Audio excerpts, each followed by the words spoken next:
समय का सदुपयोग। समय का सदुपयोग जो करता है उसी व्यक्ति को समय के साथ अच्छे परिणाम मिलते हैं।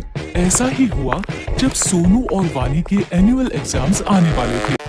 अरे अब तक पढ़ रही हो, चलो खाना खाते हैं। बस थोड़ा सा प्रोजेक्ट बचा है, नहीं किया तो टीचर डांटेंगी। और अगले वीक से एग्जाम्स भी तो शुरू हो रहे हैं। वानी बहुत ही मेहनती और समय का सदुपयोग करने वाली बच्ची थी, जबकि उसका भाई सोनू बहुत ही लापरवाह और शैतान बच्चा था। हर काम कल पर टालता था। तुम्हारा प्रोजेक्ट हो गया? अभी से प्रोजेक्ट? वो तो 6th पीरियड में देना है। अभी भी 2 पीरियड बचे हैं। मैं झट से कर लूंगा। अब जल्दी आओ, भूख लगी है और खेलना भी है। अरे सुनो, रुको, नहीं करोगे तो टीचर डांटेंगी। सोनू और वानी के मम्मी पापा हमेशा सोनू को वानी का उदाहरण देकर समझाते थे। देखो सोनू बेटा, अब तुम बड़े हो गए हो। खेल के साथ साथ तुम्हें अपनी पढ़ाई पर भी ध्यान देना चाहिए। हाँ मम्मी, कल से पक्का। सोनू, समय का सदुपयोग करना अपनी बहन से सीखो। देखो, समय से पढ़ती है, समय से खेलती है, आज का काम कल पर कभी नहीं टालती। आप देखना, मैं भी कल से पक्का ऐसा ही करूँगा। अभी जाऊँ खेलने, प्लीज। सोनू की लापरवाही दिन पर दिन बढ़ती ही जा रही थी और आखिरकार एग्जाम्स के दिन भी नजदीक आ ही गए। सोनू वानी की परीक्षा में अब केवल 2 दिन बाकी थे। बच्चों, अगले सोमवार से तो तुम दोनों की परीक्षाएं शुरू हो रही है ना? खूब मन लगाकर पढ़ो और अच्छे से परीक्षा दो। सोनू, मुझे तुम्हारी बहुत चिंता हो रही है बेटा। तुम हमेशा आज का काम कल पर टाल देते हो। पढ़ाई कल पर नहीं टालना। वानी की तरह सभी पाठ समय से पढ़ लेना, ठीक है? अरे पापा, परीक्षा में अभी पूरे 2 दिन बाकी है। मैं झट से पढ़ लूंगा सब कुछ। अभी तो मैं खेलने जा रहा हूँ। जब तक खेलूंगा नहीं, तब तक पढ़ाई भी समझ नहीं आएगी।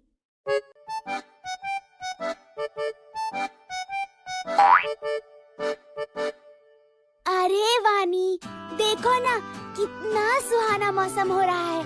आओ ना, थोड़ी देर खेल लेते हैं। पढ़ाई तो बाद में भी कर सकते हैं, झट से सब हो जाएगा। हाँ, मौसम तो सुहाना है, लेकिन मुझे मेरा पाठ पूरा करना है। कल परीक्षा है। इस मौसम में तो खेलने का मजा ही कुछ और है। तुम पढ़ती रहो, मैं तो चला खेलने।